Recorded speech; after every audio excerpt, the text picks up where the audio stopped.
All right, thank you all, first of all, for coming here and taking a break at lunch and trying to grab some value. We appreciate it. Let's start with a couple questions. Who's here for what we call Wealthy Wednesday for the first time? Raise your hand.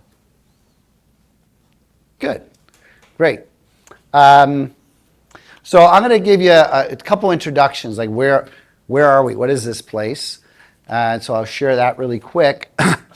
So this is a kind of a new state-of-the-art health and wellness center, kind of a holistic approach to health.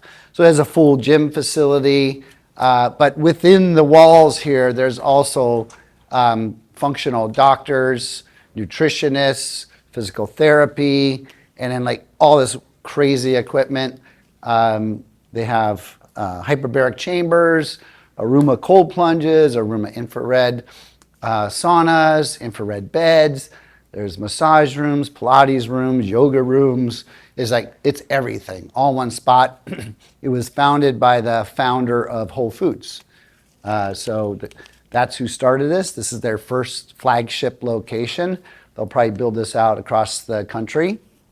But you're seeing the very first one of its kind, really cool.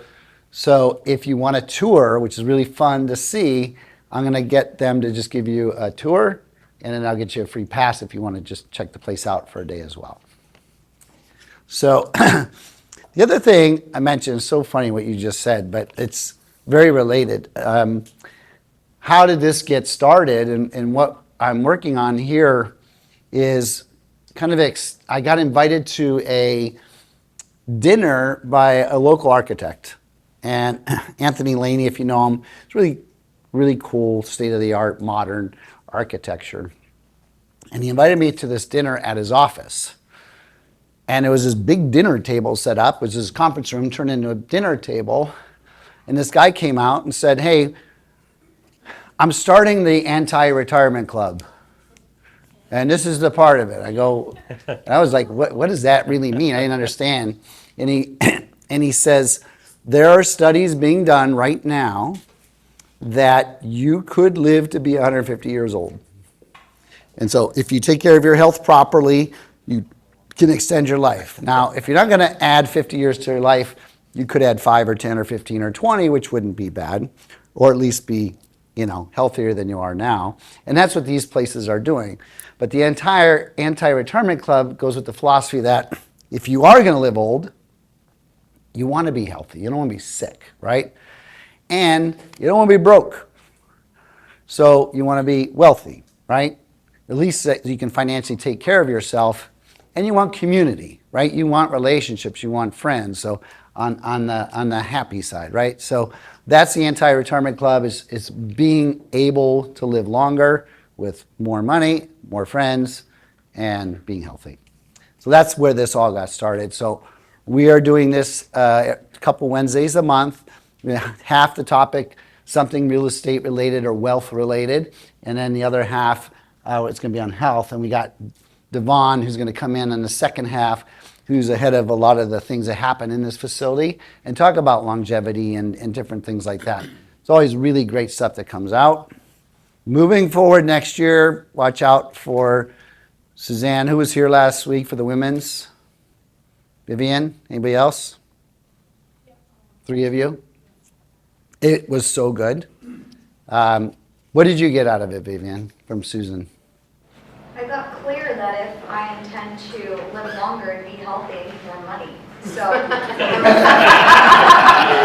I don't know what's funny about that.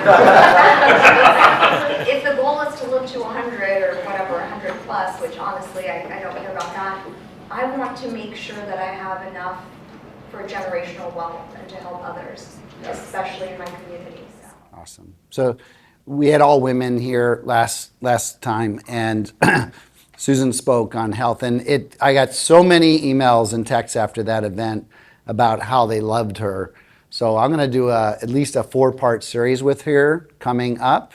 So just kind of watch out for that, because you don't have to be a woman to be here for health. She goes men and women, so it's all really, really cool stuff. So watch out for that. But I want to get started with Russ. So Russ flew in special just for this group. It's a big deal, guys. He's really sought after as a speaker, a trainer. He's going to talk about bulletproof mindset. And you are so lucky to have him here. I want to bring Russ up. Usually I just see you on a little TV box, so it's so nice to see you live. Come on up, Russ. Give him a big round of applause. Good afternoon. All right, so it's contrary to popular belief, I can actually talk without a whiteboard. If you guys have seen me, it's hard, but I can do it without a whiteboard. I may or may not have brought a mini whiteboard with me just in case it gets out of hand and out of control. But you got to find your safe space. You got to find that thing. You got to find that you that is really you. And when you start to lean into that thing that is really you, people start to be drawn to that.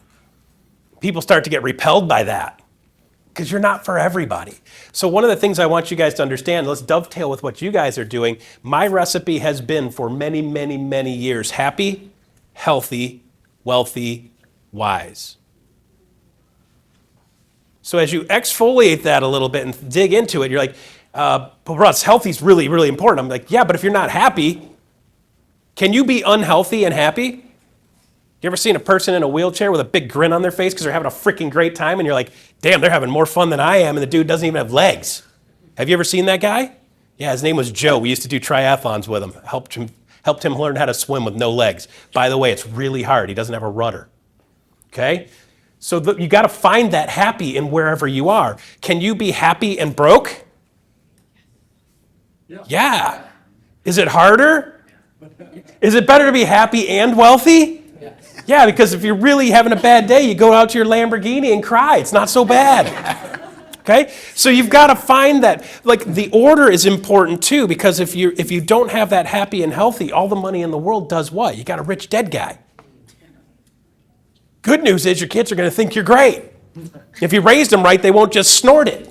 Okay? So the goal is to be happy first and find those moments of happiness. And I think we lose track of this happiness thing because we don't have a bulletproof mindset.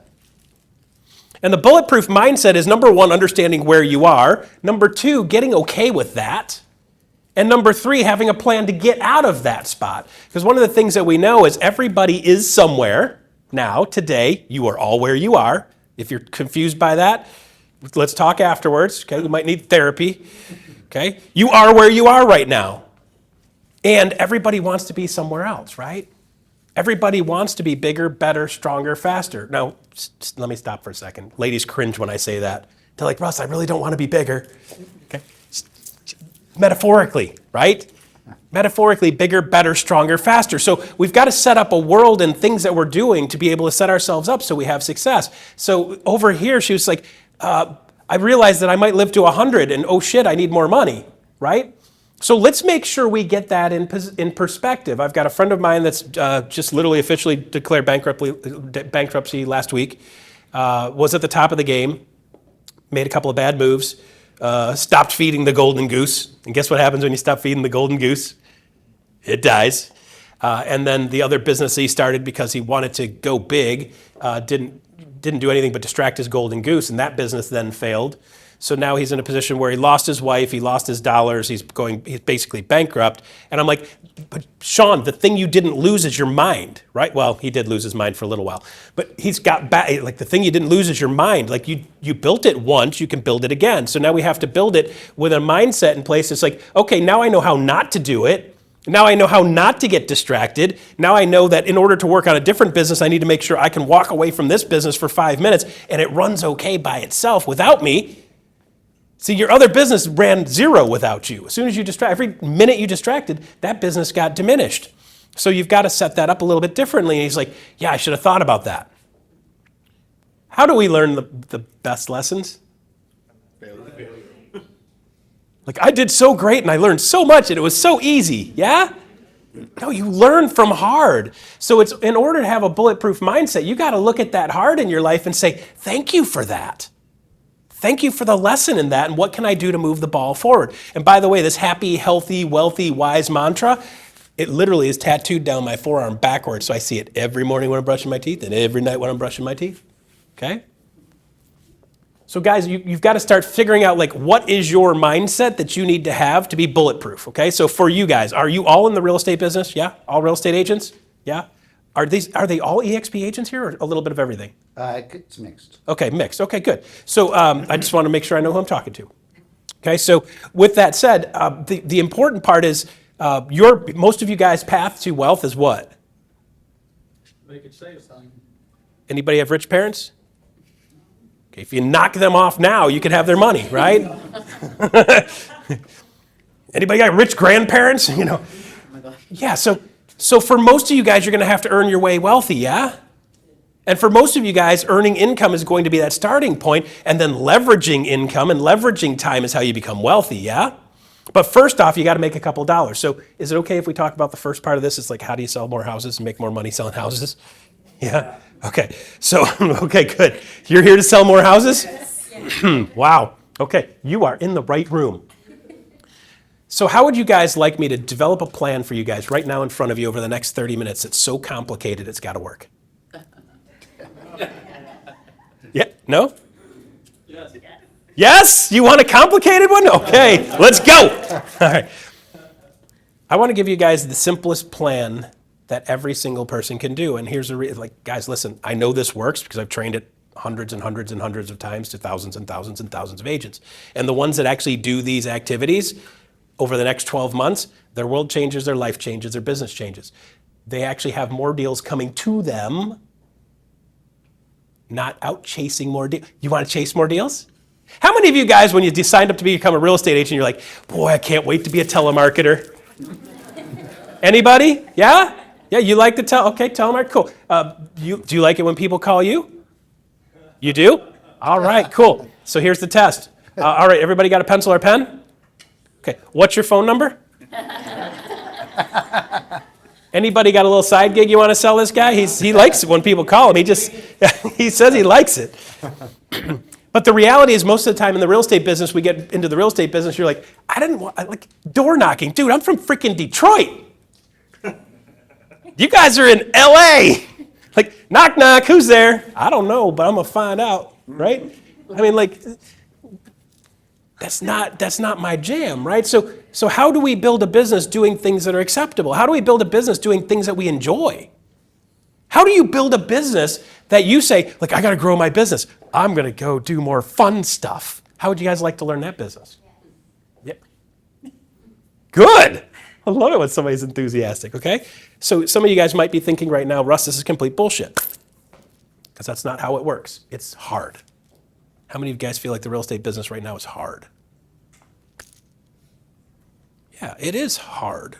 It's harder than it was 2, 3, 4 years ago. And there's a reason for that. So let me explain to you guys why it's harder. Do you guys know what the stats are on how many homes sold nationally in the last year? Do you guys know what a normal year is? Like how many homes sell in a normal year? Do you guys know? What did Ed say from a couple Yeah, years ago? Ed just pointed at the- 6 point something million? 6.2 in 2021. 21 here. 3.8 this year. 6.13, close enough, right? Depends on what you look at and where you look at and who looks like. The information is not super clear. I use NAR as my North Star on that just because it can be consistent, okay? So so when you go backwards, last year, 4.06 million sales, 4.09 in 2022, 5.03 in 2021, 2020, 6.13 or what, let me see, this is 24, 23, 22, 21, 6.13, 2020, 5.64. So guys, average plus or minus in normal years right around 5.3. Okay? So when you see 4.09 and 4.06, I'm not very good at math, but business is down 20%. Now keep in mind, guys, on 4 million sales, that's not 4 million checks to real estate agents, that's more like 7 million checks to real estate agents. So when it's down 20%, that means you got one sale less. That probably means 2 checks for most real estate agents because most of them are double-sided deals, yeah? Okay, so when you see what we're going on, just the sheer number of sales, it's like if we were selling shoes and we were Nike, we'd be like, dude, we're down like 1.3 million shoe sales in the year. Would they love that? Would that be a tough year for them? Yes. Yeah. So guys, we look at what's going on in the real estate business and we don't compare it to stuff that we know. And we're like, but what else? We're really different. Well, you're no different than a pair of shoes or selling lollipops. If we were down 20% lollipop sales and we only sold lollipops, we'd have a problem, right? Can most businesses sustain 20% down over a year?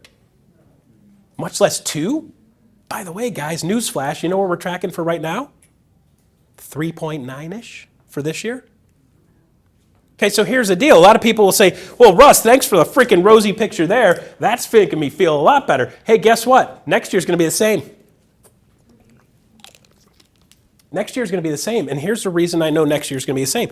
Barring something catastrophic shifting, barring a massive drop in prices, which would happen, why? Collapse of the economy. Maybe, right? Like, what would have to happen to have less sales than we have now, right? What would have to happen to make prices really drop? See, you guys keep in mind, too, we've got 5.5 million people sitting on the sidelines because we're short 5.5 million home sales nationally. So I'm talking national numbers because I travel all over the country, and a lot of people don't have the bigger perspective. They're just honed in on their little tiny spot like they're looking through a toilet paper tube. So I kind of broaden your view so you guys don't realize, like, I go from place to place. They're like, Ross, you don't understand, man. It's different here. Yeah, no, it's not. It's the same in a lot of places, right? So what we've got to say is, like, can we be successful in this market now? Yeah? Can I be successful in this market now? Did you know the people that are growing their business small and incremental right now are actually taking market share? So when the market comes back 20%, their business goes up 20%. Did you know if your market, if your sales are the same this year as they were last year, you are kicking ass. We have to redefine what ass kicking looks like, because back in the day, it's like it goes up and up and up and up and up. If you're not down 20% over the last 3 years, you are beating the market. If my stock is up 10% and your stock is up 20%, who's winning? If my stock is down 10% and yours is even, who's winning? Sometimes 0 is a freaking great number. Sometimes not losing is winning. And we need to reframe the way we look at things. And when you reframe the way you look at the business, then you reframe the way you look at going after it. So I want you guys to understand you can be very, very highly successful in this market, but you've got to do a couple of really simple things really, really well. Would you like to know what those are? Okay, so for $3.99, you guys get... Ed didn't know I was selling a trading package for $3.99. He's like, you son of a biscuit. What? Like, I didn't bring it in here to sell them crap. Okay, so guys, I've taught this a bunch of times, and I actually have a training system for this that I want to show you guys, and I'm going to give it to you, okay? Like, no charge, 8 modules that'll tell you all about this stuff. So I don't want you to be like frantically writing notes going, oh my God, how am I going to keep up with this guy? Okay, recipe number 1. You guys want the best recipe ever to build a real estate business? Add credibility, make people come to you instead of chasing them. Anybody like doing some social media? Anybody recently done social media where they stand with a giant stupid key and they're like, look at me, I just sold a house. Anybody done that? Stop it.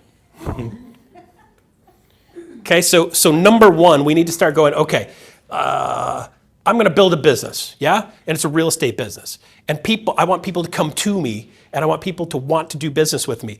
What is the first thing I need to do? It's like figure out, how do I connect to them? Yeah, that would be a good one. Right, like I'm a hamburger joint. Where do I find, like I need to find big fat guys that like hamburgers, okay? That's my target market, okay? So let's find that hamburger buyer. In the real estate business, we have been trained, and this is gonna blow your mind, guys. We have been trained exactly what a consumer wants to know about in this business, and we do a complete crap job of communicating it. So if somebody told you, all I need you to do is tell me you love me, all I need you to do is tell you you love me.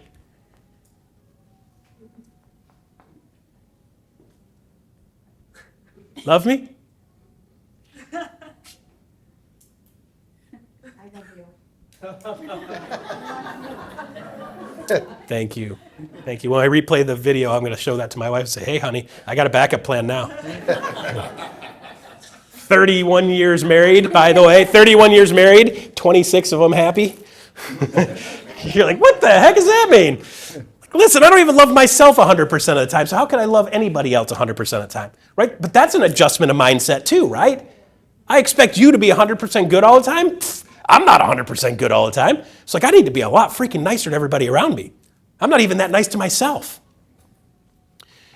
So here's the thing, guys. The industry has told us what they want to know over and over and over, and then we're taught how to ruin that interaction, okay? So how many of you guys have had this conversation? I go out and about. Would you like to play with me for a second? Are you okay with that? Sure. Okay. I go out and about, and I'm sitting at a place having dinner last night, and the guy sits down next to me, and he's like, wow, you're pretty overdressed for sitting here. And I'm like, yeah, I'm whatever. And he's like, what do you do for a living? I said, I'm a real estate nerd. And then the next question he asks me is what? Every freaking time in every city, everywhere I go, I know it's going to be that or some variation of that, right? Okay, so here's the thing. Our real estate industry has taught us how to respond to that. Yeah, because you guys know it happens to you all the time too, right? So what are you taught? How are you taught to respond to that? Bullshit! Right? You got to have an elevator pitch. Yeah, you guys have heard that? Elevator pitch. You got to have something to say, right? And the goal isn't to help them buy or sell a house. The goal is to what? Get their info, yeah? Okay, so let's talk about how human beings work, and then let's talk about this interaction, and then you tell me if this interaction is actually going to work. Let me back up. How many of you guys that aren't super adorable, when you say whatever your blah, blah, blah is after they say, how's the market, they say, oh my God, tell me more. Some of you cute girls can probably get it. Like a guy will just keep like, oh, come on, just talk to me. Oh, please, tell me more, right? Do they really want to know more about that after you said that? Like, the reality is, how many people leaned in and said, oh my gosh, let me give you all my personal info. Do they ever say that when you have an interaction? No, and here's the reason why. Human beings don't work the way you guys are being taught to work. When somebody says, how's the market? And then the first thing you try to do is try to get something from them, does that usually work well? If I show up and hang out next to you and I just try to get something from you, is that going to go well? You and I meet, and the first thing you do on social media is hit me up in messages trying to sell me some dog shit product that I don't want. Unfriend your ass and back out, right? Like, that's the way human beings react to that. So in the real estate market, somebody says, how's the market? And you're like, well, my job as a real estate agent is to help sellers get top dollar for their house and buyers the home of their dreams.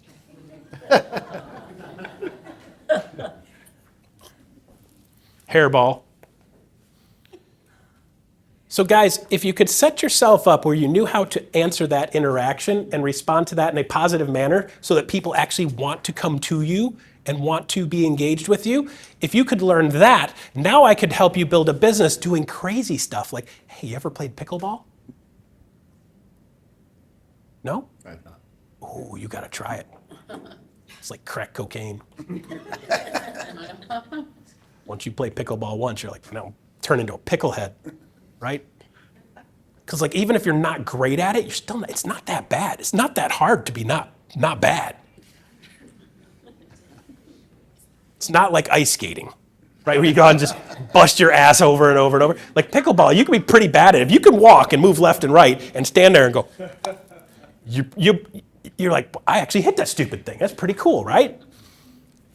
So if I could just build a business doing things that I enjoy, I go play pickleball more, and then every week in a pickleball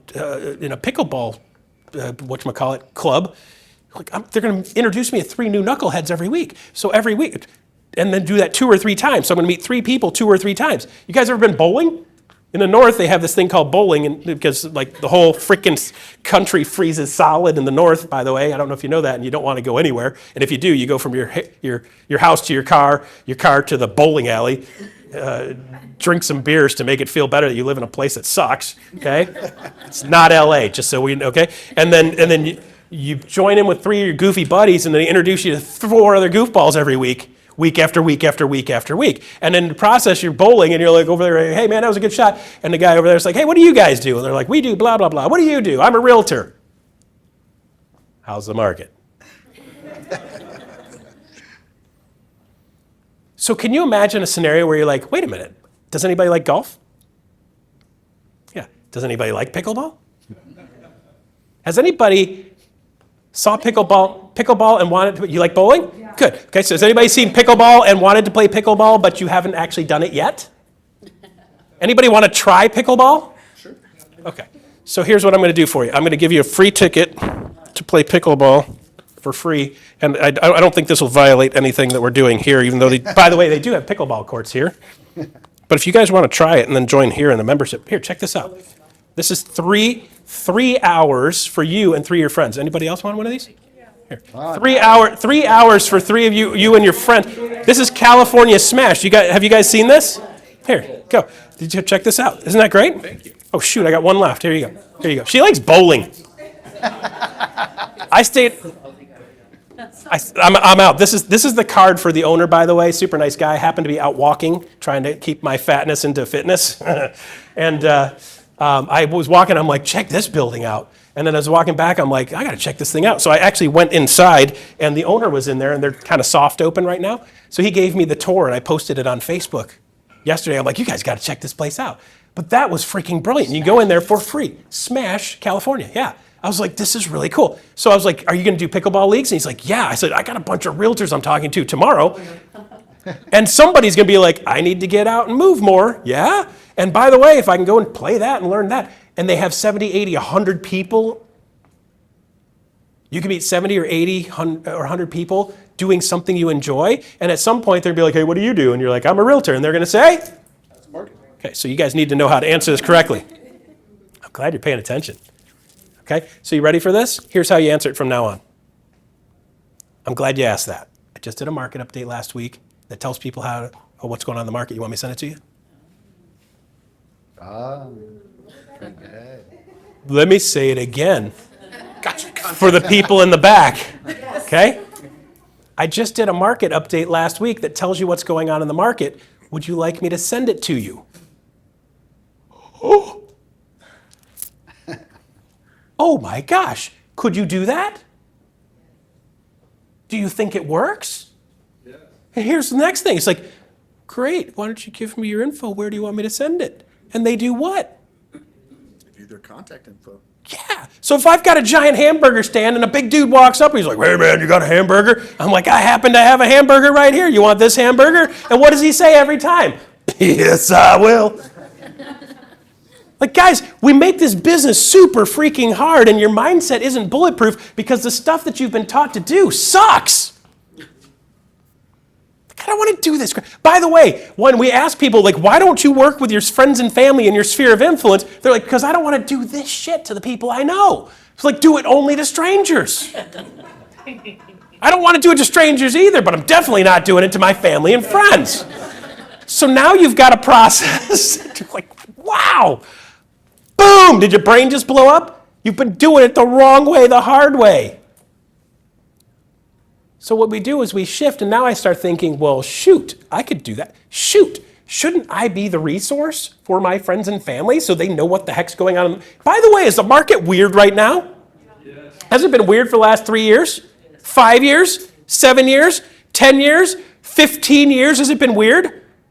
I started in 2005. December 2nd, 05, I closed on my house north of Tampa, Florida, which will go down in infamy as a Pearl Harbor on the 5th of my finances. Because literally got to build a business knowing 0 people in a market getting destroyed. Florida got smoked in 2006, 7, 8, 9, 10, 11, 12, right? So 6, weird year. 7, weirder. 8, really weird. 9, weird. 10, weirder. 11, less weird. 12, a little bit less weird. 13, starting to like, hey, something's happening.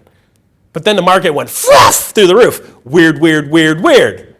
And then it made a drop. Weird. And it's back up again. Weird. It's been 20 years of freaking weird. That's why I'm like this. I was fine before I started in real estate, I swear. So what we've got to do is we've got to make sure that we are the voice telling people what's going on in the market. It's the only thing people ever freaking ask me is, how's the market? So shouldn't we be great at answering that question? Shouldn't we be that resource before they even ask? Hey, by the way, if you're owning a home right now, you need to know this info. By the way, if you don't own a home right now, you need to know this info. Yeah?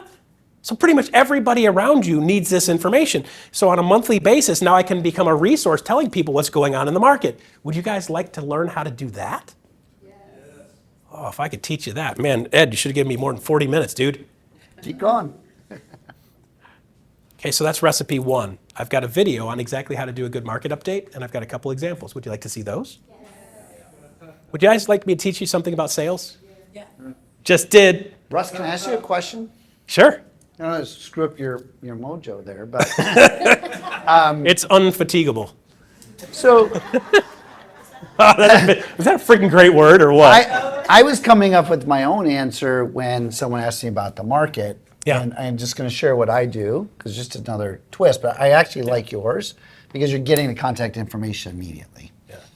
But the one thing I recognize is when someone asks you how the market is right now, you don't know who you're speaking to. Mm-hmm. You don't know if you're speaking to a buyer or a seller, a desperate seller, an anxious buyer. You have no idea who it is. And so your answer has got to really be adjusted for who it is. So you can't have an answer how the market is until you know the audience. Yeah. So I like to just figure out who my audience is. Yeah. Which goes back to my sphere of influence question, which is, it's a great question. Marta asked about how the market is. And usually when I explain what the market is, I'm trying to understand what's important for my clients that they want to know. And most of them are going to do one of three things. And again, I'm taking it off of them because if I'm asking them, it feels intimidating. But most of them, they're going to do something next. They're going to buy a home, they're going to sell a home, or they may invest in something. So based on your question, what's your next? You want a big home. Good. So then I can talk about that. So it was just what I was thinking. And Agreed. I'll Yeah. let you flow. Listen, that was not the whole recipe, but yes, agreed. At that point, when somebody is interested in doing something, buying or selling, of course, great, let's go. Right? But here's the deal, guys. Do you know how often the average American is moving right now? Oh, not every 9 years. It's up to 10 and climbing. Used to be in the 6s and 7s was very normal, right? So the average person you're bumping into has no desire to do anything in the near future, and chances are they're going to do something once in the next 10 years. So do you have to have a plan that makes it easy for you to stay in communication consistently so that when they do think real estate, they either think about you to refer you or they think real estate for you to do deals? Yeah? So here's the thing, recipe number 2, like how the heck do you stay in this dude just bought a house. So what do? Just leave him off my list? No, for 2 reasons. Number one, like he looks like he might make his wife angry on occasion. She's going to probably divorce him in the next year. Like this guy could come back and need to sell his house because he just blew it, right? And by the way, that happens. I hope that doesn't happen to you. I'm just kidding, right? But so with that said, like things change, worlds change, right? People get pregnant. Next thing you know, two-bed house doesn't make sense anymore, right? So with that, you got to start saying, I need a big house, right? It's like, stop having kids and you can get a smaller house, right? Or kick them all out and you get a smaller house. 18 years later used to be the thing. It's like 18 years later, we'll be free, honey. Now it's like 28 years later, we're going to be free, honey. Okay? So that's part of the problem too, right? This is just human stuff, yeah? Yeah, so recipe number 2 is like you guys should have a managed contractor list of preferred contractors that fix houses. Because guys, guess what? The houses that your people are in break. I've had like 20 contractors in my house just this year. And I did the kitchen myself.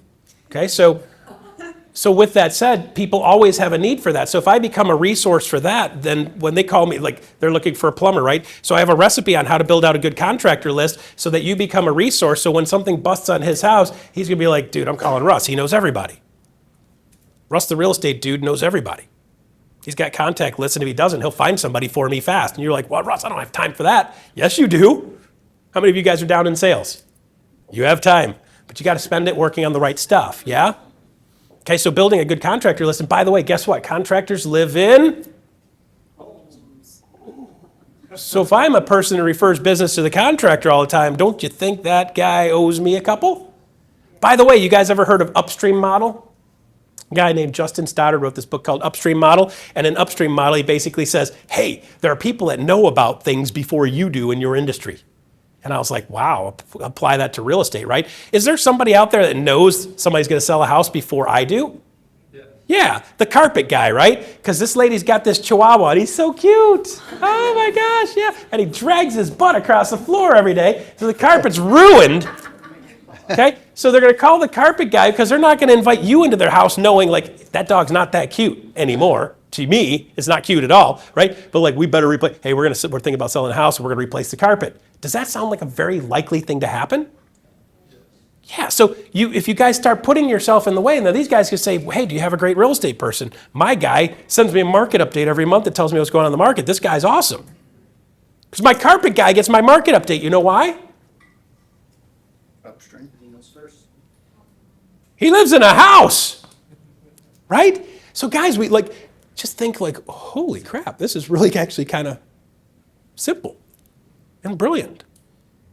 It's like finding people where they are, right? And now I have a reason to communicate with people I never had a chance to communicate with. Could I build 2, 3, 4, 500 people into my sphere of influence that are just contractors or related to contractors? By the way, are there people in your sphere of influence that their family's in contracting?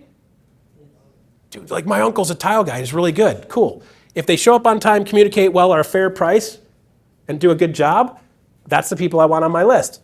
So I'm going to curate a list of people that we know are good quality people, yeah?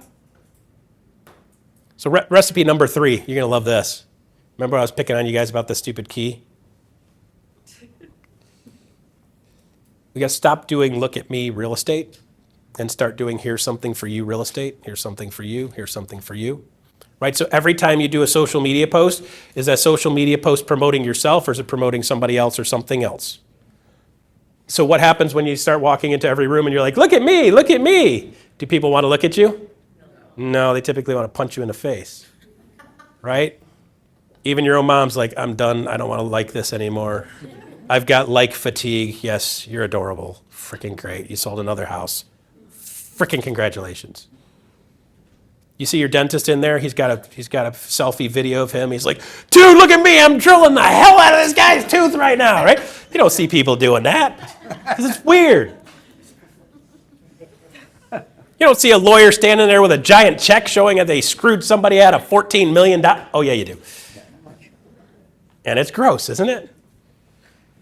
Okay, so we got to start thinking social media differently. And yes, I'm being a little bit hyperbolic here. Yeah, I'd be like a little bit over the top. But I want you guys to start thinking, am I doing this for me or am I doing this for them? Right? So can I have a scenario now where I just connected with a great plumber and I have the plumber over to my house, which happened 2 weeks ago, right? And then I stand outside with him and I'm like, hey guys, Russ the real estate dude, I've got a really great plumber. He showed up on time, he was a fair price, he did a good job, and he kept his pants pulled up. If you need a plumber, here's Chris. And he looks at me, he goes, did you just say that? True story, right? So when we start promoting other people's businesses, now people start to like us more because we're promoting other people's businesses. Could you have a scenario where you're like, I really like food a lot? Ooh. It's the only reason I'm walking a bunch right now.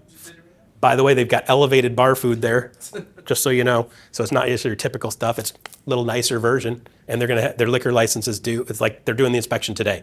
So once that inspection is done, they'll have the liquor license so you can go in there, have a couple soda pops, and then play a little pickleball and eat some decent food. Right, so now I can go in there and promote them. On social media yesterday, I promoted Brett and his business because I was like, this is pretty freaking cool. And people are like, that's great that you promote other people's businesses. So now instead of me doing look at me real estate, I've got all kinds of things I can promote. By the way, are there any people building new houses in this area at all?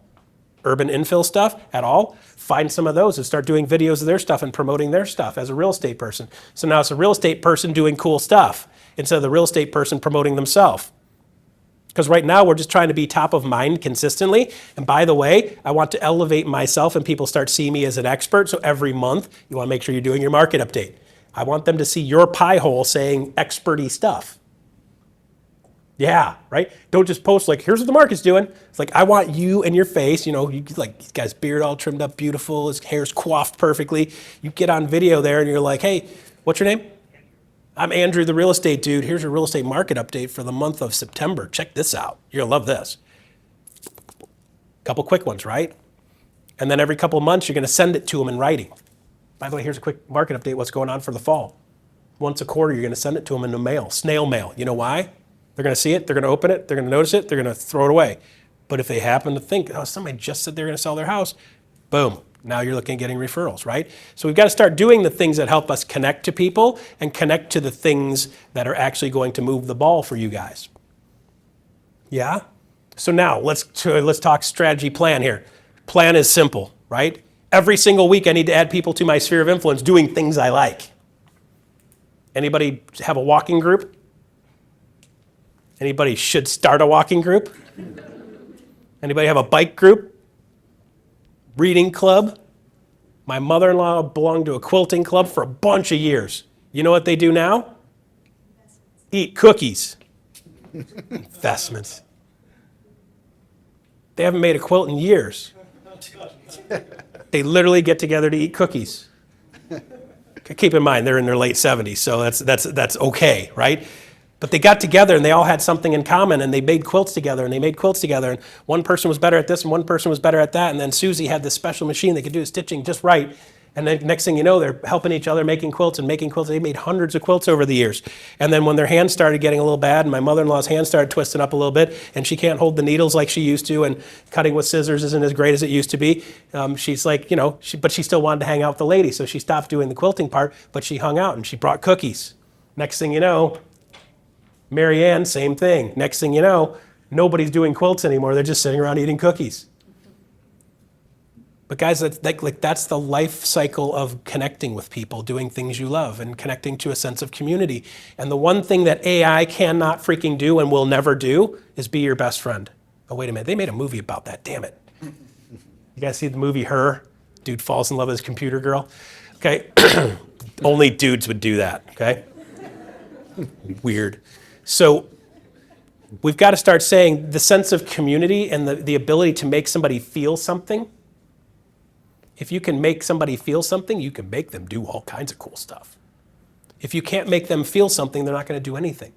So your recipe is, how do I add 5 people to my sphere of influence every single week doing things I enjoy?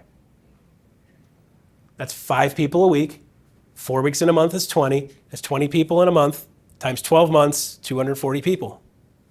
So if I add 240 people to my sphere of influence over the next year doing things I enjoy, I've got 240 people in my sphere that I probably enjoy hanging out with. That's kind of cool, right?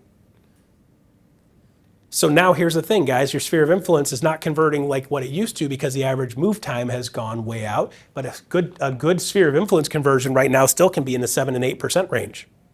So if I've got 200 people in my sphere, 7% conversion, that's 14 sales just out of my sphere of influence of 200 people. How many of you guys would like to add 14 sales over the next year? Doing what you love. How many of you guys have 200 people in your sphere right now? When I pin people down, it's typically between 180. 4-minute warning. I told them I'd be on time. I'm not kidding. When I ask people what their total sphere of influence number is, it's typically between 180 and 220. I see some people with 3s and 4s and 5s. So if you're not getting somewhere in the 7% range out of your sphere of influence and referrals and or business every single year, then you need to do a better job of adding value. I hear people say, yeah, but people in my sphere suck. Actually, look in the mirror. What you're doing to them sucks. Right? Because if you become their expert, it's just a numbers game. If you become their expert, then you become the person to refer to. If you become the person that they call when they need Chris the plumber, they're going to call you when it's time to sell the house. So we have to be a resource. One of the things that Ed does at a very high level, because he does high-end properties, you have all kinds of contacts, and his job is the seller never has a problem. The seller has a solution that he's coming up with next. He has solutions for everything, I guarantee it. You can't work in the market that you work in without having solutions for damn near everything, yeah? I discovered a solution to my solution problem this weekend, which was I sold something I never sold before. It was a garage, and they wanted electric roll-up doors and not regular roll-up doors. And I asked around, I asked all my car guys. No one sourced anything for me. Like, I thought I had all these great resources. So I called my friend, ChatGPT. I said, who can provide and install roll-up electric motors for garages on a commercial garage? And it gave me 2 people, gave me the difference between the 2, why I should choose which one. Yep. I called both of them. They both responded on the weekend, on the holiday weekend. There you go. It was insane. It's really Yeah, so the rest of the conversation goes, hey, I'm building out a preferred contractor list. You freaking called me back. Holy crap. If you show up for this thing and do a good job, can I have you on my preferred contractor list? And they're going to say what? By the way, I'm going to throw you on my list so you know what's going on in the market. So if you ever bump into somebody that's looking to sell something, you can refer me back. Does that sound fair? Good trade? And they're going to say? So you do that a couple times a week too, right? So here's the deal, guys. Would you like to see how to put this all together into something that makes sense of a system? Yeah. Boy, if I had that, I could sell it. Jumpstartmasterclass.com, free to you. Jumpstartmasterclass.com, free to you, okay? Just jumpstartmasterclass.com, and there's no cost to it. There's no upsell. It's a truncated version of something that I have sold in the past. My business partner asked me to do some videos for him. because he uses it to do some things and build some business. He's building teams and so forth. And instead of him micromanaging everybody, he's like, I'm just going to make them do your process. So he makes them do those modules. And if they do those modules, then he will actually put them on the team and help them sell houses. But if they don't do that part and start working their sphere, he gives them leads. They just don't do anything with them. They're not doing anything with their family. Why would they do business with strangers, right? So this gives you stuff that you can do on a day-to-day basis. And if you do this stuff consistently over the next 12 months, it's going to take a little bit. You ever lose weight, guys? Anybody? Ladies? Yeah. You're like, I dieted one day. What happened? Gained weight, right? I was like, how the heck does that work? I didn't eat anything yesterday and I gained 2 pounds. But that's the way it works, right? But if you stay at it week after week after week after week after week, a year from now, you look back and you're like, who is this person? This doesn't even look like the same human being, right? And that's exactly how the real estate business works. So just do these things and it's going to encourage you to do things you like and do more things you enjoy, right? We had a guy that was in Dallas market. He's like, Bro Russ, I just want to golf. I'm like, let's do it with intention. He started doing it golf with intention. 75% of his business is people he plays golf with. So you know what he has to do more of now? He has to golf more, right? His wife's like, you need to golf more. He's like, dude, you saved my freaking marriage. My wife said out loud, when I showed her the numbers and the metrics, you need to golf more. The difference was he needs to golf more and not show up home drunk.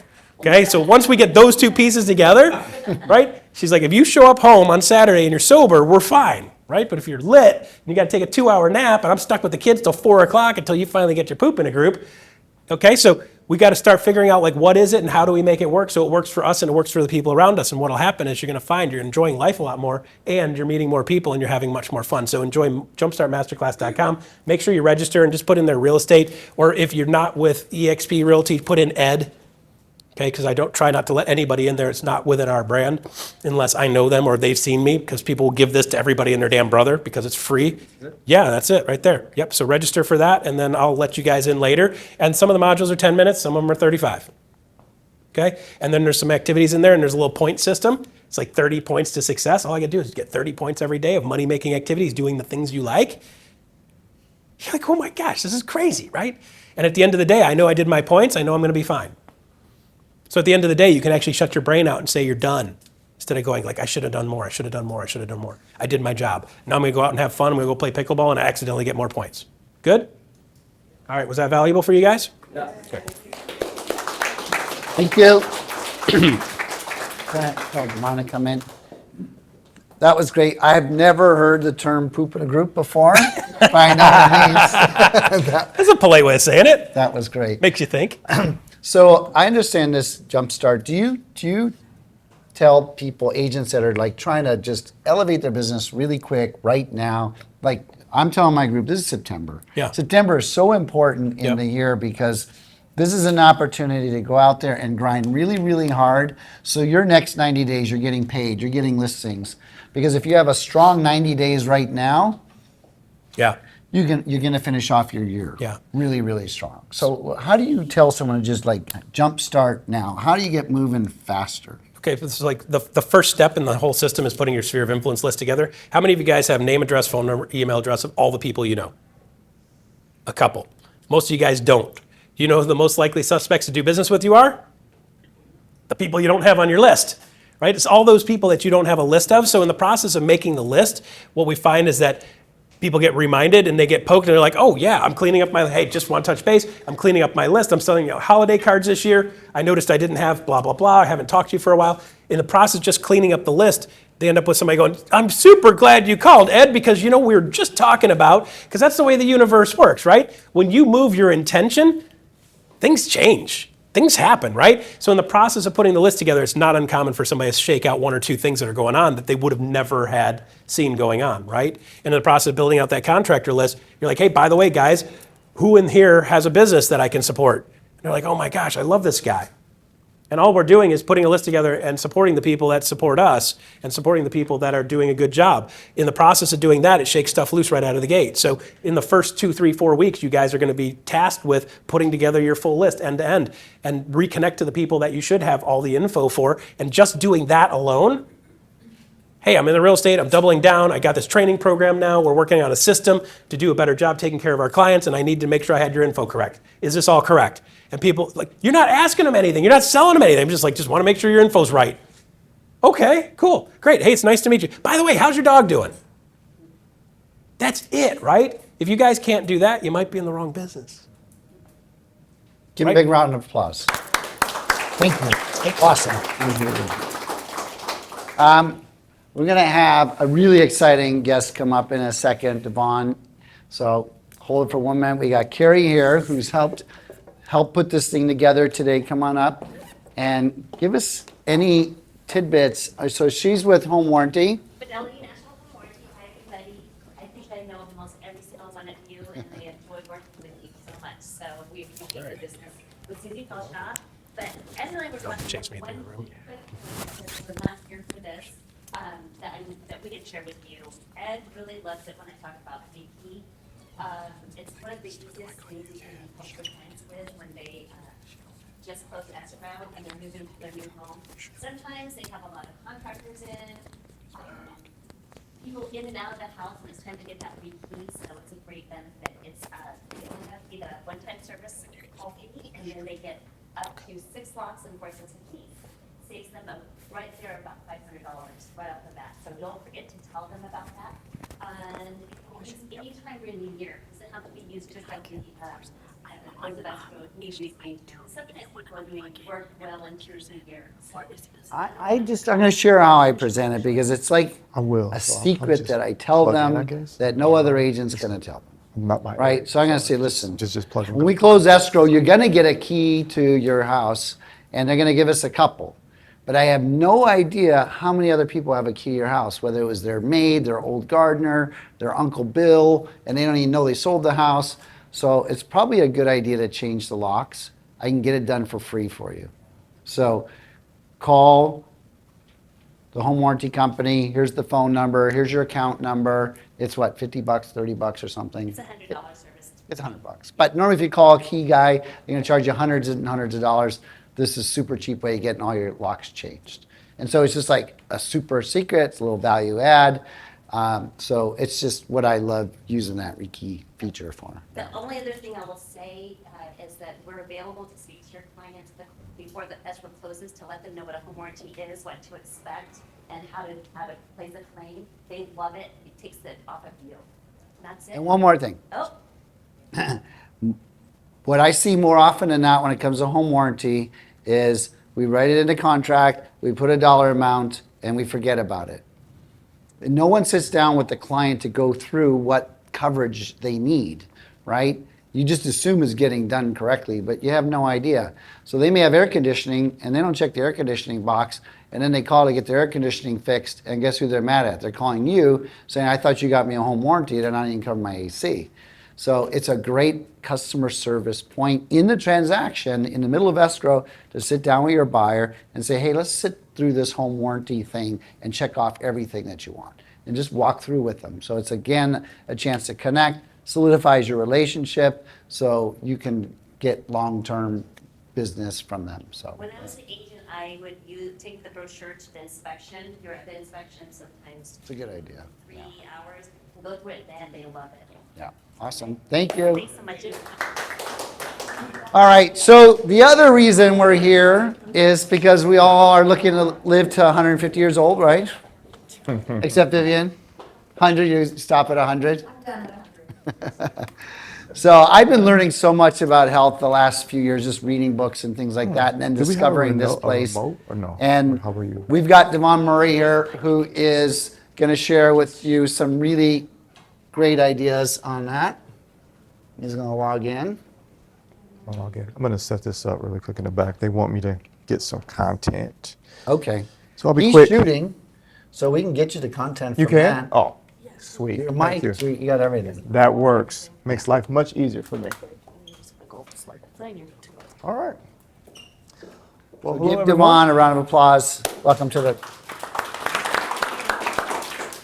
All right. Hello, everyone. I'm Devon Murray. Thank Ed for inviting me and letting me speak to you today.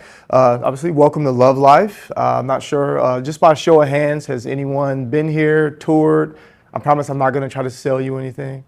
Nothing. You, couple people. So what I wanted to talk about today, obviously, I'm assuming everyone here are real estate agents, brokers, Something like that, right? Agents? Okay. And the idea of my talk today is to talk about longevity. We don't want to get super rich. You guys are going to be all super rich. If you're not millionaires, you're going to be multimillionaires. So you don't want to be multimillionaires and then not be in good health to be able to enjoy the money, right? So that's really the topic of my presentation today. I don't think I do quite a bit of these presentations, and I've done them for the Pentagon. I used to work for the government for many years, and what I find is that I'm never presenting any brand new information that you've never heard, right? When it comes to exercise and fitness, you've probably heard it all.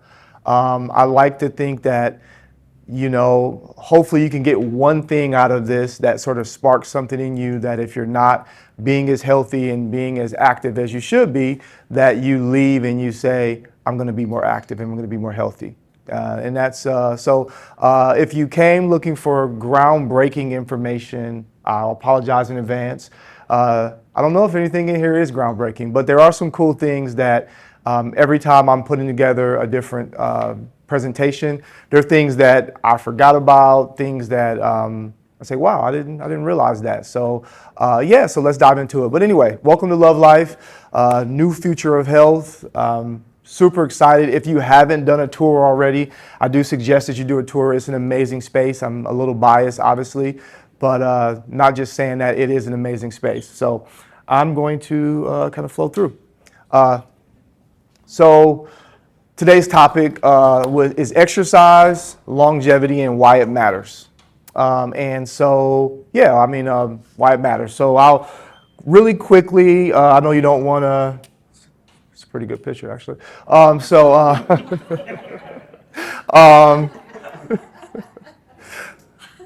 won't talk too much about myself. If anyone, I don't think anyone here knows me, but they usually will volunteer me for these things because everyone knows that I like to talk. And so I do like to talk, but I can talk about just about anything, but I really love talking about exercise, fitness, and longevity. I've been involved in one way or another in over 20 years. I guess I'm aging myself at this point, but I have been involved in health and fitness for over 20 years. And so just really quick, I don't like to talk too much about myself, but I have a background in corporate fitness. Before I did that, I worked with professional athletes, like training and doing things like that. I mentioned earlier, I spent quite a bit of time working for the government in different capacities. I worked with the Pentagon, trying to keep them healthy and doing different presentations. I also worked with the Air Force Base. I would travel around the different Air Force bases, basically testing the airmen or airwomen, I don't know. They call them airmen, but air women as well, and doing more biometric screening, doing more blood draws, things like that, and testing blood. And then you'd be surprised, the Air Force is probably our least healthiest branch of government. So very intelligent, but they do sit and they don't move as much. So much so that they actually changed the requirements to be in the Air Force, where it used to be you had to do push-ups and pull-ups. They continually make it easier and easier. I don't know how safe that makes me feel, but so that's a little bit of my background. What brought me here, what made Love Life attractive to me was, prior to this, I was also doing some contract work for, you've probably heard of Herbalife before. Whenever I mention that, I'm not going to try to sell you protein powder, I promise. I was not selling protein powder, but I was traveling around speaking. Again, I like to talk, traveling around speaking and just helping their workforce stay healthy. And so that's what I did for a few years. And when I saw this was opening, I was very intrigued because it's very rare where all the things that you've done throughout your life kind of all come together in one place. And so that's what Love Life was. It was the opportunity for me to do many things that I have, 2 degrees in physiology, and up to that point, I've maybe been using the degrees a little bit, but I've just been making people do push-ups, So it was really great for me to be able to come in, and we'll talk about some of the cool things that I get to do here that I want to present to you and how it relates to longevity. Let's talk about it. So again, I think longevity is now this sort of catchphrase, right? You're hearing it everywhere. But hopefully, even before it was a catchphrase, I think people were trying to live long. But sometimes there's so much information out there, I think, that we don't know exactly what to do to positively affect our longevity. So we hear all of these different things. And so I could talk for hours and hours about longevity. I'm going to try to give you as much as I can today. You said I had what? Where's Ed? I had an hour. I have an hour to speak. I'm joking. It was only 25 minutes, and so we'll keep it to that. But I want to talk about longevity as it relates to lifespan versus health span.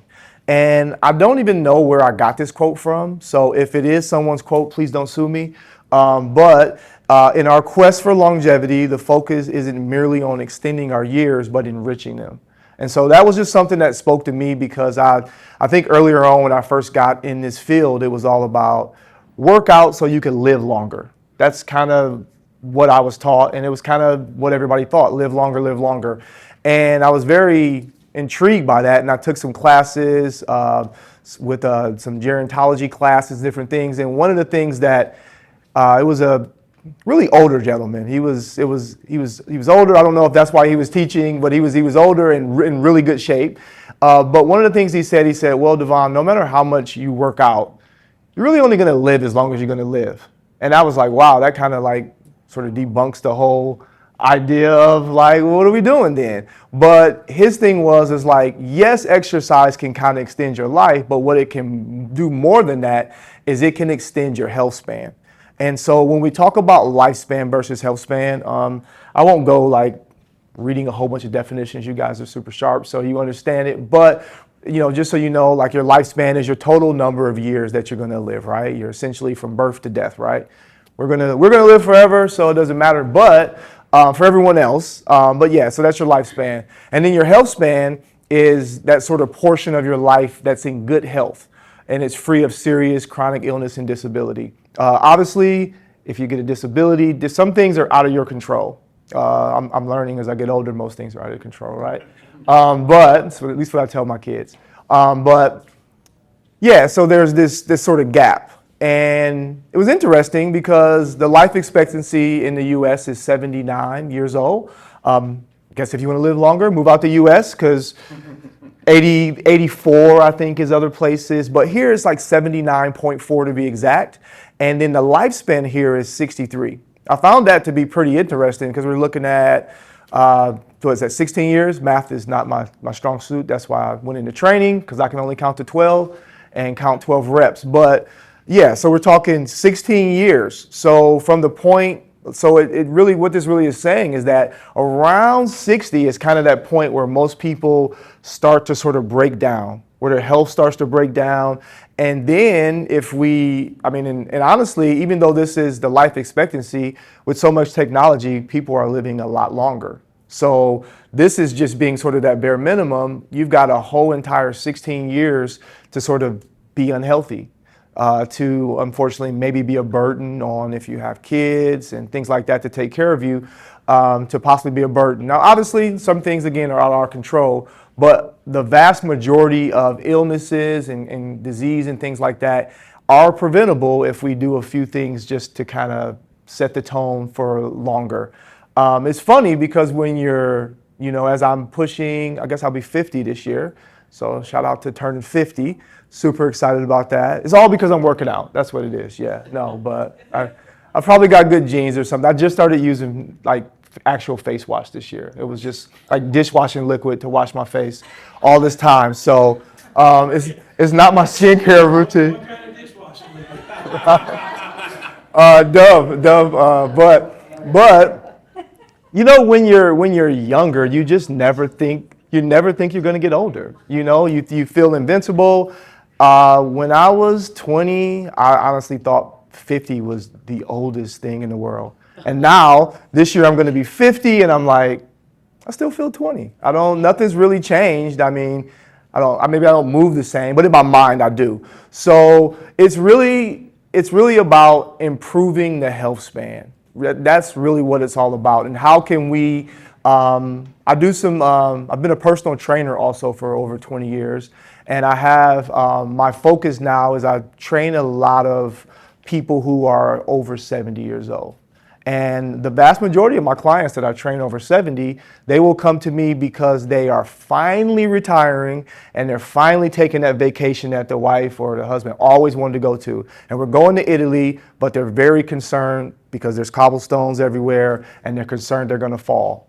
And so the idea is that you don't want to get to 60 years old, you've made all of these millions, and now it's time to take this dream vacation and you're afraid to fall, which is what I find a lot of people have a fear of falling. It's a huge fear.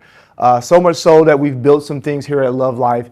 I put together this sort of whole longevity screening that we do, and a lot of it is really surrounded by fall prevention and doing some things that help people have more confidence. So yeah, it's just you really want to focus on the health span and how you can make that gap get a little bit closer. I joke all the time. I tell my daughters, not to be morbid, I told them I want to have a Viking funeral. I want them to put me in a boat and shoot like arrows. There's no pressure on them. I don't think my older daughter will do it. My younger daughter probably will. She'll probably throw a grenade. But I say all that to say is that the goal is I would like to be like really exercising or doing whatever it is I love up into the day where it just, bam, it just ends and it's over. That would be ideal for me. I don't want to find myself being bedridden or being a burden on my loved ones. And that's what it's all about, is increasing that health span. And so, yeah, I mean, if we look at it, wow, that's only 13 years away. So I hope in 13 years, wow. That put everything into perspective. But so really the idea is to sort of close that gap so that you are going to be much more healthier toward the end. And so let's talk about how exercise slows biological aging, right? And this one's pretty good. There's some cool stuff on here that I like to sort of talk about. Obviously, we know most people exercise to lose weight, to look good, right? I'd be lying if I don't know if I would have ever got involved with exercise if it didn't help me get more girls in college. That was like my goal. I was like, I played football. I played sports, but I worked out because I wanted to look good on the beach or good at the pool, right? And so I think that is a motivational factor for a lot of people. They want to look better. They want their clothes to fit better. But there's all these other cool things that are happening that I think that we don't talk about until we have to talk about it, right? You don't care about blood pressure until you go and you get a blood pressure and your blood pressure's through the roof. Then it matters. Then it's like, I've got to change my diet. I've got to change all these things. And so, but let's just talk about some of the benefits of how that are not related to what you look like, right? And that, to me, I like to say that's like a byproduct. That's like the icing on the cake, right? Exercise does, it makes your clothes fit better, you look better, you move better, you feel better, and you really, when I walked in, you mentioned something about the universe and what you attract, and that wasn't part of my talk today, but I'm really big on law of attraction and the universe, and I think that if you feel good and look good, you're going to sort of attract goodness, and that's just kind of does. So if you're like out of shape and you're just really, I haven't met a lot of like really happy out of shape people. Like the two usually don't go hand in hand. Every now and then you just meet somebody who's just like a glutton I don't know if they're a competitive eater or whatever they are, but they're happy being where they are. Me, if I gain 5 pounds and my clothes fit a little different, I kind of get a little depressed about that, right? I want to feel good. And so, but yeah, so the very first thing on my bullet point is it protects the telomeres. Does anyone know what telomeres are?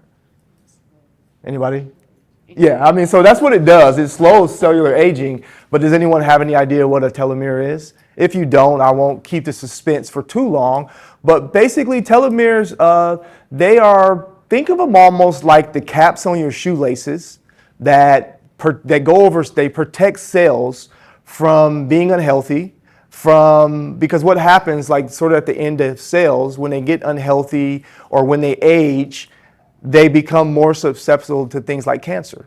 So exercise actually protects the telomeres and keep them stronger, keep them longer, because as they shorten, then they're susceptible to cancer and other different diseases. So to me, if you didn't learn anything else today at all, just knowing that exercise can protect you from cancer, that's enough for me to just make sure I go work out after this today, right? But it boosts your mitochondria, so you know that you're gonna have much more energy. I think when I'm not working out, I just feel pretty sluggish, right? When I'm working out and I'm super active, I have more energy. People ask me all the time, how do you do all the things you do? I work here full time, a full-time single dad. I'm in a PhD program. I run multiple businesses. And I would say that if I didn't work out and exercise, I don't think I would have the energy to be able to do that. And so everyone here today, I'm assuming you're looking to grow your business and grow into a huge conglomerate where you are, I don't know, what's that selling, there's a show, Selling Sunset, right? I'm going to see somebody on Selling Sunset next. I don't know if you want to be on that, but yeah, you want to boost your business, and so you want to have the energy to be able to do that, right? It's just having energy, like forget about what you look like, but just having the energy, to me, I find that it just, if you've got a lot of energy, it attracts other people, like-minded people, and people they want to be around you. Where are you getting all this energy from? Reduces cell damage from stress. This is an important one because I don't know about you, but yeah, my job is stressful, right? Your job is probably stressful too. You probably drive around. I used to do real estate many years ago. So you probably drive around and they said they wanted, no stairs, and then you get there and you show them all no stairs, and they're like, well, where are the stairs, right? And so, there is stress involved, right? To get all the way to closing, and then something happens, it blows up at the closing table. So knowing that exercise can sort of be that outlet to protect you from stress is huge. It's very important because you've got to have an outlet. I find that sometimes, we end up turning to unhealthy outlets, like tequila or something. Not that I'm hating on tequila. I love tequila. I collect it, but it shouldn't be our sort of go thing as a stress reliever, right? And so then also talking about some of the tissue systems, level adaptations, it strengthens your heart and blood vessels, right? That's really important. We probably want our heart to also last to the end, because if it doesn't, that's not good. Preserves muscle and bone, and we'll talk about that. We know how important that is for bone density as we age. We're all losing bone density every day. Unfortunately, women tend to lose bone density a little bit faster just because they've got less to lose, unfortunately. So we want to make sure that we're doing all these things. And then, of course, our hormonal and metabolic effects, improving blood sugar, things like that, increasing brain growth factor. You guys got to be sharp. You got to be on it and be able to change at a moment's notice. So as we age, we want our brain to stay really sharp as we age. And if you exercise, you really can. There's many studies out there that show that Alzheimer's and things like that is really people who have worked out their whole life tend to have a lower chance of getting Alzheimer's. And then there's this epigenetic influence where it sort of turns on healthy genes and switches off the disease genes. And this is the one that was most intriguing to me as we're talking about exercise and aging. We talked about how it protects your cells and helps your body and keeps your mind and helps you feel younger and maybe even look younger, right? But this was pretty intriguing to me that it can sort of like not rewrite your DNA. I think there's been times where exercise they've said that it can rewrite your DNA, but it's not rewriting your DNA. It is sort of turning off and turning on certain genes in our body. So exercise actually turns on those protective youth genes, and it forces them to sort of take the lead. So all of these things are happening behind the scenes. And then, oh, by the way, you get a six-pack and you get more girls at the pool, or guys, or whatever it is you're into. But yeah, so that one was to me that really stands out, that you are not technically rewriting your DNA, because I know a lot of people feel like, well, my mom had breast cancer, or my dad died of heart disease, or this, and you feel like it's a bit of a sort of a death sentence. Well, it's just going to happen anyway, so whatever. maybe you don't feel that way, but there's quite a few people that I talk to when I'm doing different interventions and things like that, and that's just how they feel. They're like, well, I don't need to work out because, well, my dad died at 50, so it's probably going to happen to me too. And so it doesn't have to. Your DNA, it's not a death sentence. We can't go beat up our mom and dad. They gave us our DNA, but what we can do is we can exercise to sort of not rewrite the DNA, but sort of swap it out for that youthful, so that youthful can take the lead. I want to talk about the big four as we're talking about exercise. And again, I'm not going to tell you anything that you haven't heard before, but I think sometimes if we're just starting out or we're going back at it, it kind of there's so much information now. Like there's no excuse for us not to find the information, but there's so much information that it becomes like you're over inundated with like, what do I do? Where do I start? So I like to really simplify exercise when I'm working with clients or speaking with people about exercise, and really just focus on these. If you focus on these 4 areas and then you build on them over time, but this is really the simple, like focusing on cardio. That's going to help you boost your endurance and energy and lower the risk of chronic diseases, right? Strength, that one is one that's been hammered home. Lifting weights, we know that's going to help with bone density. If you're stronger now, you're going to be stronger later on in life, right? Mobility, now I would say recently mobility has become a little bit more of a catch thing or more popular lately. But mobility things like yoga, that's going to keep your joints more flexible, more enhanced range of motion. If you're more mobile, the chances of you sort of having that fall that we talked about and being concerned with that fall is going to go down. So you really want to be mobile. I find that, not to call the guys out, but I find that guys are like checking a couple of the boxes, but not checking some of the boxes. And then women are checking some of the boxes. Like guys, they're probably checking the strength box. They're lifting weights and every single day is bench press day. So they are checking that box, but they're not checking the mobility box. Whereas, and I don't want to like typecast because everyone's working out more, but maybe we're finding that more women are definitely going to yoga, but they're not necessarily lifting heavy enough weight because they don't want to get bulky. I hear that all the time. But really, heavy weight is what it's all about. That's what's going to make that change on your bone density. And so the idea is that as you're looking at these big 4, you want to make sure you're checking all those boxes. And it doesn't have to be a whole lot. We're talking maybe if you look at this and you did maybe 10 minutes per day of each category, you've done 40 minutes.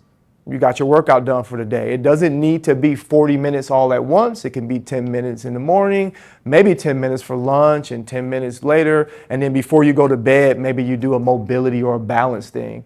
Lastly, with balance is just one of those things that people don't think about until they have to think about it. Until we get older, we never think about balance, right? Until one day you step out the bed and you're like, oh my God, the world is spinning. Where's my balance, right? Or you're planning that trip to Italy and now you're concerned about cobblestones and balance. And so very important that while you're all still young, that you should be incorporating balance in there because it's much easier to maintain than to try to go back and re-get it. So the big 4. So I wanted to plug in here a sample workout just so I could really show you just how simple it really can be. So when I'm looking at the big 4, those 4 pillars, literally I'm like, all right, so cardio, something as simple as just a brisk walk or, parking your car further or anything that's going to get your heart rate up, that can be your cardio section. 20 minutes, you're done. The strength section. What I put in here is I like to put body weight things in there just because a lot of times when I do these talks, people are like, oh, I don't have time to get to the gym or I'm too busy. Well, literally you could do body weight squats right at your car, right before that client shows up, just so you can kind of, maybe go inside so you're not all sweaty when the client shows up. But I put body weight squats on there, but body weight could literally be anything. So it could be upper body weight stuff, but just real simple, like you're building strength. I put body weight just because lower body exercises and strength is much more important to longevity than upper. So guys, if you're bench pressing every single day, like I am, Maybe do squats every now and then too. It's important. It's not just to look good in shorts. That helps, but it's really important. And so then mobility doesn't have to be a full-blown mobility program. It can be something as simple as stretching the areas in your body that are telling you they need to be stretched. So, right? So if you are going around and your hip flexors are really, and you ignore them for long enough, then that's going to lead to other structures in the body that will break down. And then balance, just literally doing a single leg stance. Just literally hanging out there 30 seconds each side. You may find that it's not as easy as you thought it was. You're a little wobbly, but literally after a week of doing it, you're going to be much better at it. And so I just wanted to give you like a sample workout, like if you're just starting or if you're looking for a way to get started, it can just be as simple as that. And then you build on that over time. Don't feel like you've got to, as much as we want you to join Love Life, please join Love Life and come check us out. But you don't have to join a gym to accomplish all of these things and to affect your longevity in a positive way. It's literally just doing more stuff. Yes, go for it. So we're sitting a lot, right, at the desk. And I feel like kind of this area here, like it's like weak, right? Like my hamstrings are weak. Like my lower back is weak. So like my lower back hurts. So my question is, so I'll go to the gym and I'll train those like muscles or whatever so they can be stronger, but is it really helping because I'm not really using them?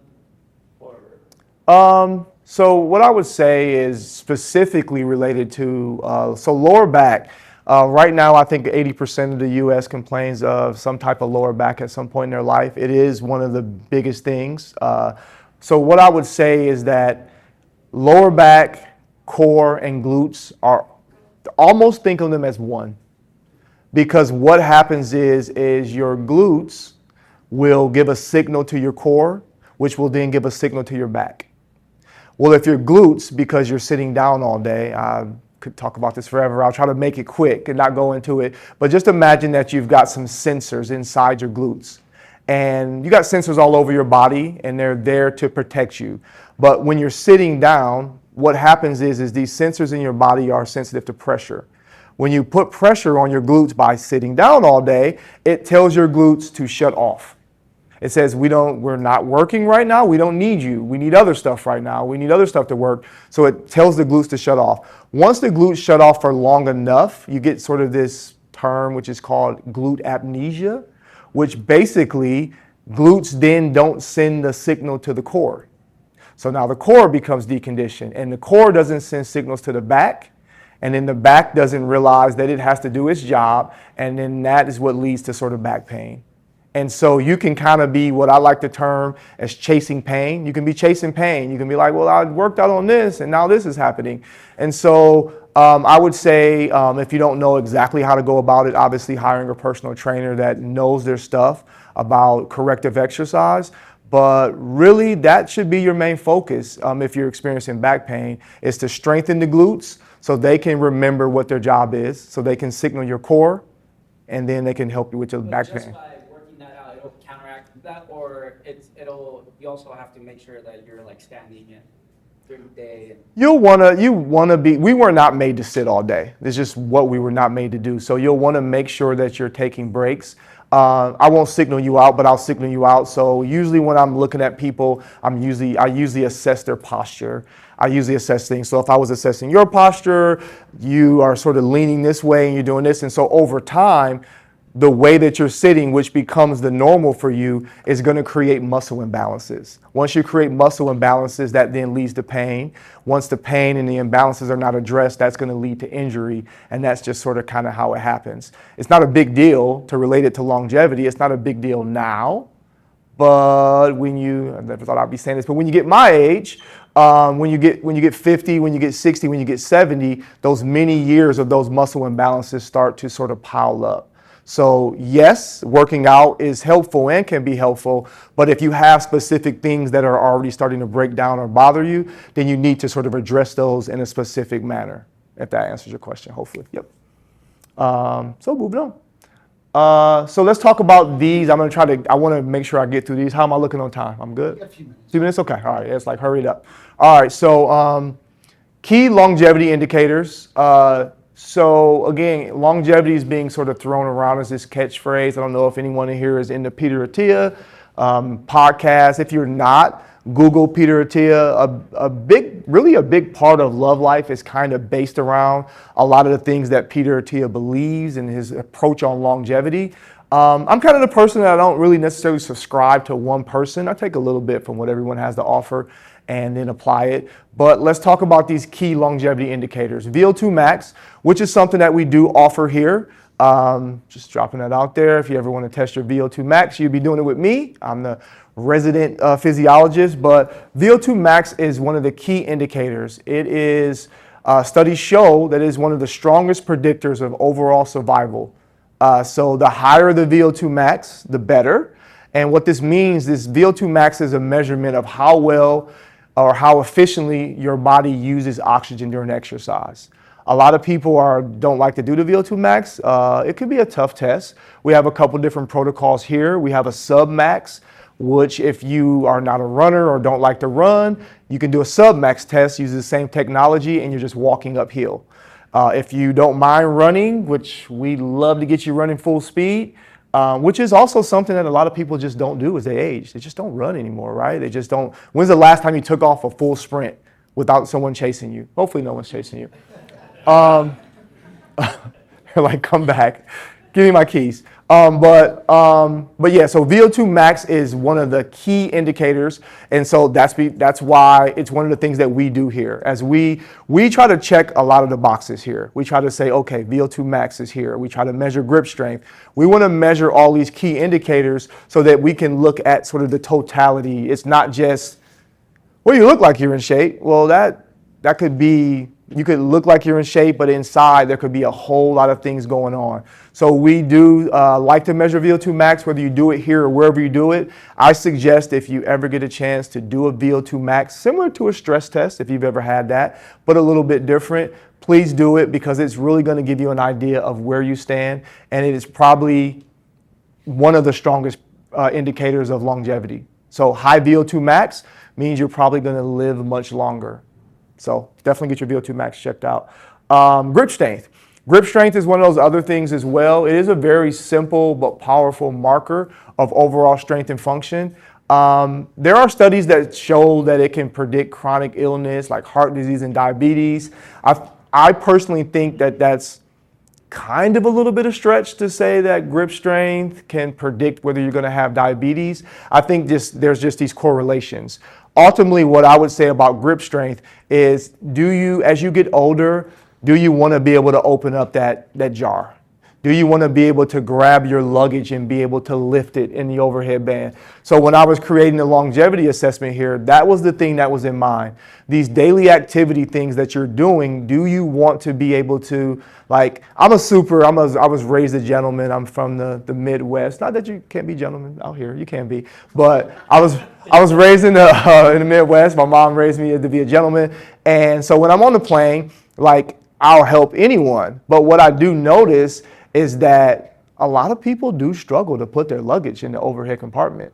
And so all of these things, you may not think it's a big deal, but those could be reasons that a person says, I'm just not going to travel.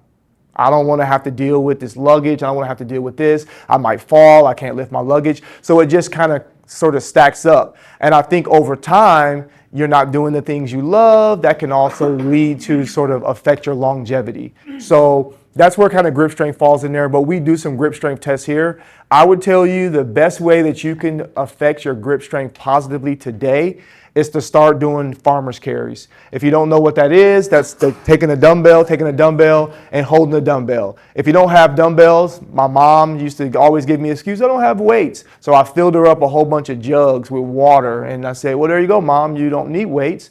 As a good son, I probably should have just bought her some weights, huh? Damn it. But yeah, grip strength. And then leg strength, I briefly talked about this before, but what I can tell you is that strong legs, obviously this is what supports you. This is what helps you stay upright.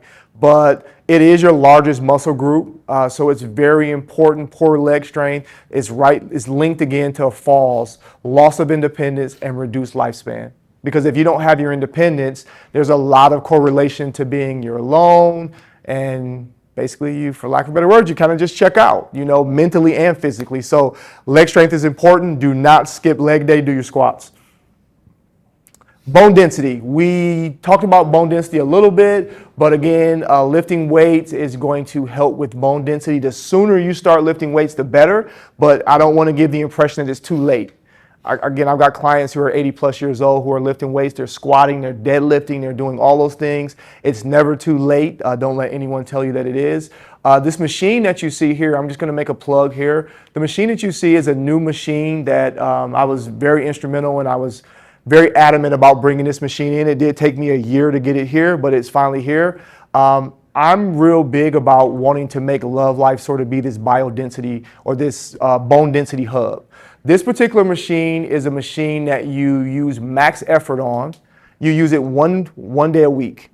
It takes 6 or 7 minutes, right? Which is almost unbelievable, but it takes 6 or 7 minutes. You do 4 different exercises, 1 rep. That's it. 1 day a week. And peer-reviewed studies, there's hundreds and hundreds.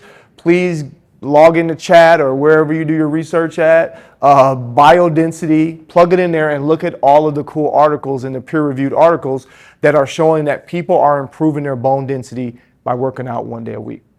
And that everyone has 5 or 6 minutes to work out. Now, I'm not going to say this should be the only thing you're doing, but the people who are in the test subjects, this was the only thing that we're doing. Now, we pair this with Power Plate, which is like a vibrating technology that also helps with bone density, and we stack it with that. But this is something that we just started offering here at Love Life. You may have heard of OsteoStrong. OsteoStrong is similar, uses the patent from biodensity. The only difference is that OsteoStrong uses multiple pieces of equipment. Biodensity uses 1 piece of equipment. But it's the same thing. It's basically you're pushing against an immovable object. It allows you, like I'll put someone on here who doesn't even work out. It'll allow them to leg press 700 pounds. There's no way I'm going to put you on the leg press machine and put 700 pounds on you. We'll dial 911 first ahead of time before we do that. But this allows you to safely, you're sitting down the whole entire time except when you're standing up. The one time she's standing up, but you're standing up for 1 exercise. Everything else you're sitting down and you're just pushing. We are testing people now and we're seeing them improve their strength week by week. It does take, I will say the downside, but it's not a downside, but the downside of it is that it does take at least about 8 months to see improvement. But for someone who, because we also do DEXA scans here, so for someone who did a DEXA scan and find out that they've got osteoporosis, it's like, well, I got to do something. And so we are seeing younger and younger people coming in their 30s having osteopenia. So very important. If that is something that is a concern to you, you do not have to be a member at Love Life to take advantage of this. So please inquire at the front desk, or I bought some cards. I'll give you my card. You can always give me a call and set up an appointment. And that's pretty much it. I'll open it up to a Q&A. I hope I was on time. You good? Yes, all right. Open it up to Q&A if you have any questions. So this question's living in my head with that machine because I Yeah. tried it. It was very cool. But why can't I just go push a wall? It's a good question. You can. You absolutely can. It's no different. The only difference is that pushing on the wall is not measurable. So you won't have any idea to know, like, today did I push 100 pounds? Tomorrow did I push 200 pounds? Am I improving? Is there, because when you're using that, if I don't see improvement, then I know, like, okay, maybe we need to address something else. Maybe there's something else going on. Maybe there's some skeleton issues that we need to address. But really the difference is it's measurable. But yeah, you could go and just push a wall if you wanted to. You absolutely could. It is really always. Some tell me you save money really well. You're like, I can just go push a wall. I don't need to pay for that machine. But you can. It's just not measurable, and so that's the main thing from it. Any other questions? Coming from the water jug guy, that might not be the most fair and accurate. That's true. I'm thrifty as well too. So, any other questions? How do you get your teeth so white? Well, I have a really good friend who's a dentist. He lives in Colombia, and I travel to Colombia quite often. Sometimes, I have been to Medellin. It just makes me smile when I. Anyway, so it's just that's another talk. But he lives in Cali, Colombia, and he's a dentist, and he's been one for many years, and that's how I keep my teeth looking like this. Yeah. So. You're gonna bump into Mark in Colombia, your family's from Colombia. Oh, really? What part? Bogota, but where do you go? I like Medellin, but I like Pereira. Of course, you like Medellin. Everyone likes Medellin. Yeah, I go sometimes twice a month. Yeah, yeah. I'll just go for the weekend sometimes. Yeah, I'll just go for the weekend. So, yeah. Oh my God. How do I become a morning person? If I have family time to exercise. How do you become a morning person? How do I become a morning person where, because I can wake up as early as I want. Especially Okay. if I'm going to Europe, I can be up at 3 in the morning. Sure. But how do I consistently wake up early enough where I have the motivation to do like HIIT exercises early in the morning? That's the only time practically speaking in my schedule is that I have. Obviously just developing a habit. What you do continuously becomes a habit. But I would say don't start there. Me going from not working out to waking up and doing HIIT sounds horrible, even for me, and I love to work out.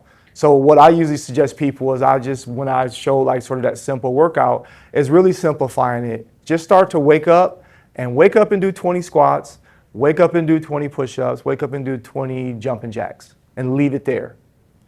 That's going to get boring and easy after time, and you just keep building on it. You really just keep building on it. Exercise is kind of like a marathon or like longevity too. I've been working out now for, I don't know, I guess 40 years because I've been involved with sports in some kind of way forever. So for me, it's just kind of this way of life. But if it has not been a way of life for you and it wasn't something that you did when you were 10 years old, you've got to sort of revert back and just keep it super simple. Simplicity is the key. Don't do too much all at once. That's what happens, and you get super sore, and then you can't move for a week and a half, and then you don't come back. So really keep it simple and just ease into it. I would say also finding some kind of support system. Finding other like-minded individuals that have similar goals to hold you accountable. This is where the personal trainer comes in. Anyone can tell you to do a push-up. You don't need to go to school for 30 years to tell a person to do a push-up, but it's how can that person reach you and motivate you, knowing that I'm here waiting, saying, okay, you're supposed to be here at 7, where you at? Knowing that I'm here. Most people don't want to let the trainer down, so they show up, so it forces you to be accountable. So getting a support system is the other suggestion I would I'm make. going to add to that because it's exactly what I was going to say. But the key to getting up and early is 3 things if you want to work out. 1, what he just said, find somebody that's going to meet you there at that time. You can pay somebody as a trainer, but you're probably only going to do that once or twice a week. But you have 3 or 4 other days a week you want to do that. You guys are rich. You can do it 5 days a week. The other is, but you find someone that's like-minded that also wants to do that because you're going to show up for them more than you'll show up for yourself. It's easy to let yourself off the hook. People do it all the time. But if you're committed to meeting somebody, I had one guy I met for years at another gym at 5 a.m. and he was like texting me at 5:02 if I wasn't there. Where are you? Where are you? Where are you? So I was like, he's going to text me. I just better show up. The other thing is going to bed on time. Decide what on time is for you. But if you go to bed on time, it's going to happen, and finish eating 3 hours before you go to bed. Because if you eat too late, you're not going to get a good sleep, and you're going to be tired when you wake up. Quit eating 3 hours before you're going to sleep. Go to sleep on time, and then you're automatically going to show up. Yeah, I agree. Great tips. Yeah. Give Devon a big round of applause. Thank you. Thank you so much. Before you all leave, just give me a show of hands if, switch that up. Show of hands if you want a quick tour of the facility. You got some of you, good. You guys should go do it. It takes just a couple of minutes. It's free. They're not going to sell you anything. And if anybody wants a day pass for this facility, I have them here. And then could you all do this QR code right now with your phones? I just need, it's a quick exit survey. You can fill it out now, fill it out later. But just do me a favor and grab your phone and do a quick